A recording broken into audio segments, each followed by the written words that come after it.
Hello everyone, I am Amar Bhatkular and today we are going to discuss a very important topic, that is inverse trigonometric function. So before clarifying our topic, just we need to discuss some topics, that is 1 and on 1. So let's move toward the 1. So what is 1? A function which is mapping from A to B. A function which is mapping from A to B, and every element of A, it gets a different images in a B, then only we can say that that function is 1, 1. Okay, so let's see from example. Suppose I have a set A and set B. Okay, so set A and set B. Suppose A have the element 1, 2, 3, 4, and B have the element as A, B, C, D and E. Okay. So if every element of A get different image in a set B, like that, suppose 1 get image as A, 2 get image as a C, 3 get image as a B, and 4 get image as a E. Okay. So here we can see that every image of a set A get a different image in a set B. Only in this condition we can say that that function is mapping from A to B is 1, 1. Is 1, 1. Okay. In this condition we can say that that function is 1, 1. Either suppose if that 3 is also mapping to the A. Suppose that 3 is also mapping to the A. So what happened? Now this function is not on 2. Why? Because the definition says that every element of all element of A gets a different image in a set B. Okay, but here we get the same image in A, same image in a B. Okay, so for the two element of A, we get the same image as A in the set B. So here this function is not 1, 1, but we can say that this function is many to 1. What? Many to 1. So this is the 1, 1. Now let's see onto. Okay, so what is onto? A function which is mapping from A to B. Function which is mapping from A to B is said to be the onto if all the element of B. That means no remaining element of A. That means no element of B should be left. That means no element of B should be left. Only in this case we can say that that function is onto. That function is onto. Let's see from example. Suppose I have two sets, that is A and B. Okay, so A have the element as a 1, 2, 3, 4, and B have the element as so B, C, D, E. So here we have the element in a B, that in a set B, that is A, B, C, D, E. Okay. So what we have to do here?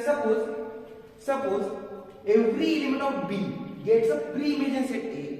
In this case, only in this case, we can say that that function is onto. So let's see. Suppose A get the image as A. Okay. So B get as the image. C get the pre-image as a 2, and D get the pre-image as a 4, and E get a pre-image as a 3. Okay. So what happened here? Here B left the element B left the element as a B. Okay. So here B doesn't get any pre-image in set A. So this function is not onto. Why? Because what is the range set of this set? What is the range set? Okay, so range set becomes A, C, D, E. A, C, D, E. Okay. So collection of all the images of the function is nothing but the range set. Okay. So collection of all the images is nothing but the range set. So range set is always a subset of a domain. Is always a subset of codomain. So range is subset of codomain. But if suppose there is another element in a set A that is 5 and we get map on it. Suppose now every element of set B, has the pre-images. That means range set have the element as a B also.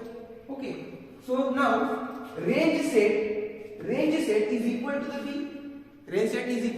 That means range is equal to the codomain. That means range is equal to the codomain. In this case, we can say that function is on 2. We can say that this function is on 2. Otherwise, if the B doesn't give pre-images, in this case, that function is into. Okay, so there is a minor difference in these two types. That is, if every element of B gets a pre-images, then that function is on 2. If not get, then that function is into. So this is a one. This is on 2. Now let's see a inverse function. Okay, so what is inverse function? Corresponding to every bijection. Now what the mean of bijection? So suppose a function is a 1 1 and on both.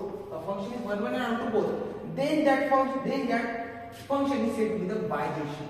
If a function is a 1 1 and on both, then that function is said to be the bijection. Okay, so every function is a bijection. Then there exists an inverse function. Which is mapping from its. Now what here the codomain is a B and domain is a A. What we have to do? We have to just switch their domain and codomain. We have to just switch it. Just like suppose here the function is A to B. What we do here? Here we just switch these functions to, that is B to A. Then their inverse functions will be existing. And it is denoted as if the function is f, then inverse function is denoted f inverse. Okay, so if the function is creating a bijection, that means that function is a 1 1 and on 2. Then that inverse will be exist. In this form. Okay, in inverse function we just switch their domain and codomain. Okay, and it is denoted as a f inverse. Okay, so this is the inverse of function. Now let's move to our important topic, that is inverse trigonometric functions. So inverse trigonometric functions.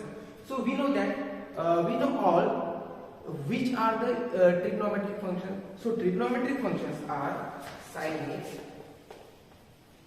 cos x, tan x, cot x, sec x, and cosec x. These all are the trigonometric functions. So these six are the trigonometric functions. But these functions on its actual domain are not creating bijection. And earlier we see that for every inverse functions there need to be a bijective. They have to be a bijection. But these functions on its actual domain not create a bijection. So what we do? We have to just restrict their domain. And we have to creating their inverse function. So now let's see how we can restrict their domain. Now let's see the function of the graph of sin x. So we have to restrict the domain of sin x. Why? Because on this actual domain and codomain, we doesn't get onto and into function, onto and one function. Why? Because if you see the codomain values, okay, for these values, for this, sin x doesn't exist these values as a sin x values. Okay, so this function is not onto.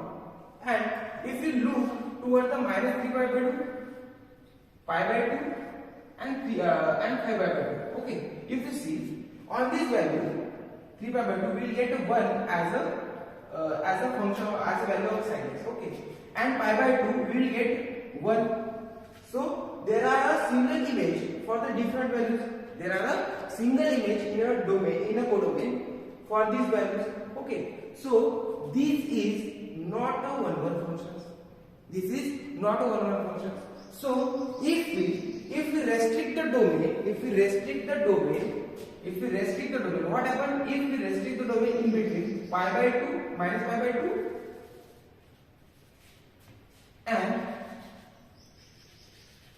and pi by 2? If we restrict the domain in between pi by 2 and minus pi by 2 in this point between only. Okay, so what happens if we restrict the domain in between these two? Let's see, for this minus value, okay, on minus pi by 2, sin x on minus pi by 2 we will get 1. Okay, for this we will get 1 on this value. On this value we will get this value. On this value we will get this value. On this value we will get this value. Okay, so for different values of this domain, for the different values of this domain, we will get the different values in this codomain. Okay, so here function is 1 1 also. Here function is 1 1. And now let's see on 2. Okay, so what is on 2? For every value of a codomain there exists a preimage. So for this value there exists a preimage as minus pi by 2, and this value there is a preimage. On this value there is a preimage. Okay, so for every value of this codomain we will get different images in this domain. Okay, so this function is 1 1 and on 2. So just what we get the domain? Just we get the domain minus pi by 2 to pi by 2, and codomain is minus 1 to 1. So on this domain and codomain, this sin x becomes 1 1 and 2, 1 1 and 2. And we know that for existing their inverse, the function must be bijective. And now the function is 1 1 and on 2 both. So that function is bijective. So that function becomes bijective. That means inverse of sin x will be possible now. Inverse of sin x will be possible. So how can we define this inverse of sin x? So sin inverse x, so is defined as domain will be this. So now switch this codomain and domain. So domain will be now minus 1 to 1, and codomain becomes minus pi by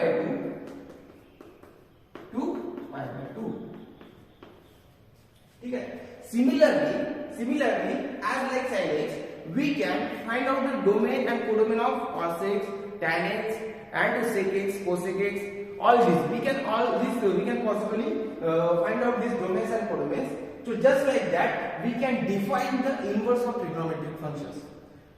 I hope all of you guys understood what we have been done. You have a great day ahead, and thank you.